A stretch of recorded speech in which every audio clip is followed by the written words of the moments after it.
नमस्कार दोस्तों।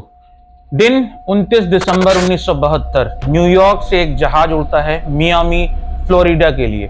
किसी को नहीं पता था कि यह उड़ान इसमें सवार यात्रियों के लिए खौफनाक उड़ान होगी। इस विमान से जुड़ी इतनी अजीबोगरीब चीज हुई हैं जो समझ से परे थी। विशेषज्ञ भी परेशान थे कि विमान में क्या हुआ। यह है कहानी एयरलाइंस फ्लाइट 401 की। तो अपनी अपनी सीट बेल्ट बांधकर हो जाए तैयार इस रहस्यमय उड़ान के लिए। पूर्वी एयरलाइंस फ्लाइट 401 3 स्टार फ्लाइट थी, जिसमें कंफर्ट और सिक्योरिटी दोनों ही का पूरा अरेंजमेंट था। इसमें 176 यात्री और चालक दल के सदस्य थे जो कि फ्लोरिडा में छुट्टी मनाने के लिए जा रहे थे। फ्लाइट न्यूयॉर्क के John F Kennedy international airport से रवाना होती है। समय था 9:20 और कुछ ही घंटे में मियामी पहुंचना था इसे। कप्तान रॉबर्ट, जो कि जहाज के कप्तान थे और जहाज उड़ा रहे थे, उन्हें 30 सालों का एक्सपीरियंस था। उनके साथ को पायलट अल्बर्ट और फ्लाइट इंजीनियर डोनाल्ड लुइस। सारे लोग खुशी खुशी उड़ान भरते हैं। लैंडिंग का समय आने तक उड़ान में सब कुछ ठीक ठाक चल रहा था, लेकिन जैसे ही फ्लाइट 401 मियामी इंटरनेशनल एयरपोर्ट के पास पहुंचती है, कप्तान लैंडिंग गियर को नीचे कर देते हैं, लेकिन ग्रीन लाइट नहीं जलती।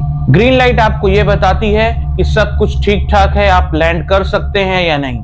कैप्टन लॉस्ट बोलते हैं ग्रीन लाइट नहीं जल रही। इस पर अल्बर्ट स्टॉकटेल कहते हैं बल्ब खराब हो सकता है, मुझे चेक करने दो। तो चालक दल 2000 फीट की ऊंचाई पर चढ़ जाते हैं और बल्ब बदलने का प्रयास करने लगते हैं। ऑटो पायलट गलती से अलग हो गया और जहाज धीरे धीरे नीचे आने लगा। कैप्टन बोलते हैं, अरे ये क्या हो रहा है। रात 11:42 विमान 227 मील प्रति घंटे की रफ्तार से फ्लोरिडा एवरग्लेड्स में गिरता है।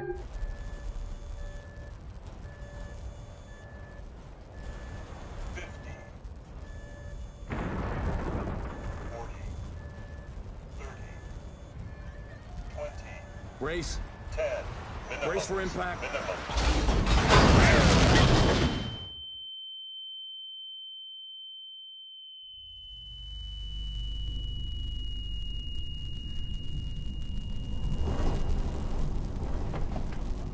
I got the pilot. Somebody give me a hand here.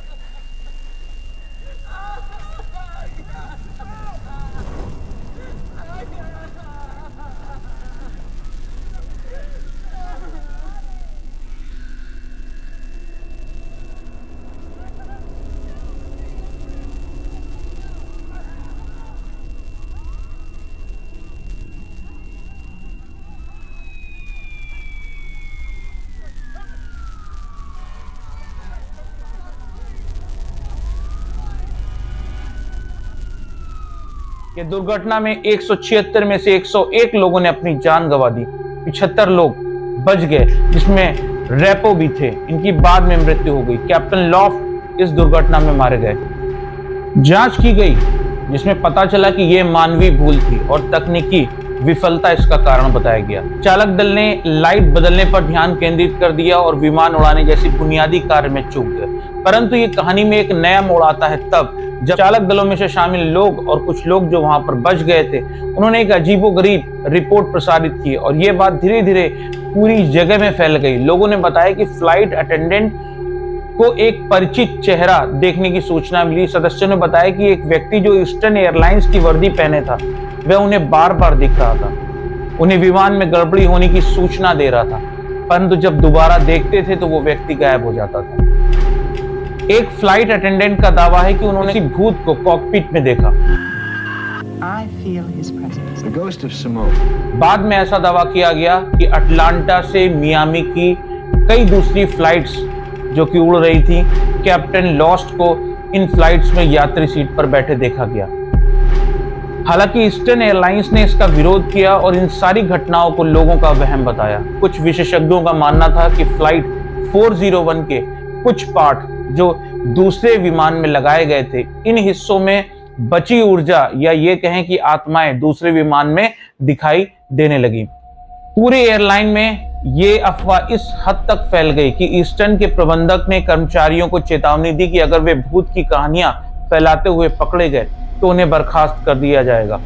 Eastern के सीईओ बोरमैन ने भूत की कहानियों को कचरा बताकर खारिज कर दिया, जबकि ईस्टर्न ने सार्वजनिक रूप से इस बात से इनकार किया कि उनके विमान में भूत थे। उन्होंने कथित तौर पर अपने L1011 बेड़े से सभी बचाए गए हिस्सों को हटा दिया। समय के साथ भूत के देखे जाने की रिपोर्ट बंद हो गई। फ्लाइट 401 का एक और मूल फ्लोर बोर्ड साउथ फ्लोरिडा के हिस्ट्री मियामी के अभिलेखागार में बना हुआ है। विमान के मलबे के टुकड़े एड और लॉरेन वॉरेन के मोनरो कनेक्टिकट के ऑकल्ट म्यूजियम में पाए जा सकते हैं। दुर्घटना और उसके बाद की कहानी जॉन जी फुलर ने 1976 की किताब द घोस्ट ऑफ फ्लाइट 401 में दर्ज की। फुलर अन्य ईस्टर्न विमानों में हुई असाधारण घटनाओं की कहानियों का वर्णन करते हैं और उनका मानना है कि ये घटनाएं फ्लाइट 401 के मलबे से निकाले गए उपकरणों के कारण हुई।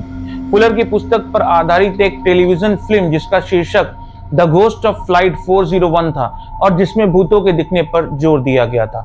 ईस्टर्न ने फुलर पर मानहानि का मुकदमा करने पर विचार किया, जो ईस्टर्न के अधिकारियों द्वारा कवर अप के लेखक के दावों पर आधारित था, लेकिन बोरमैन ने ऐसा नहीं करने का विकल्प चुना, ये महसूस करते हुए कि मुकदमा करने पर केवल फुलर की पुस्तक को अधिक प्रचार मिलेगा। लॉफ्ट की विधवा और बच्चों ने फुलर पर मुकदमा दायर किया। लॉफ्ट के प्रचार के अधिकार के उल्लंघन, निजता के हनन और भावनात्मक संकट को जानबूझकर भड़काने के लिए, लेकिन मुकदमा खारिज हो गया। रॉबर्ट जे सर्लिंग की 1980 की किताब from the captain to the colonel an informal history of Eastern Airlines के अनुसार यह दावा कि फ्लाइट 401 के मलबे को दूसरे ईस्टर्न एयरक्राफ्ट में लगाया गया बाद में हटा दिया गया झूठा था और ईस्टर्न के किसी भी कर्मचारी ने कभी भी कथित भूतों को देखने या उन पर विश्वास करने का दावा नहीं किया। संदेहवादी ब्रायन डनिंग का दावा है कि भूतों के दिखने की वजह शायद एक आपातकालीन लैंडिंग के बाद ईस्टर्न कैप्टन द्वारा किया गया मजाक हो सकता है, जिसमें उसने मजाक में कहा कि उसे लगता है कि डॉन ड्रेपो का भूत विमान में था। अब सच चाहे जो भी हो, ये बात बड़ी अजीबोगरीब लगती है कि मरते हुए लोग झूठ क्यों बोलेंगे। इतनी टेंशन में जब जहाज 2000 फीट की ऊंचाई से नीचे गिर रहा हो तो कोई क्यों मजाक करेगा। ये रहस्य हमेशा ही बना रहेगा कि वास्तव में क्या हुआ। तो दोस्तों, आज का वीडियो आपको कैसा लगा? आशा करता हूं कि वीडियो आपको पसंद आया होगा। अगर वीडियो अच्छा लगे तो चैनल को लाइक कर दीजिएगा, सब्सक्राइब कर दीजिएगा और ज्यादा से ज्यादा शेयर कर दीजिएगा। तो मिलते हैं दोस्तों नए वीडियो में, तब तक के लिए नमस्कार।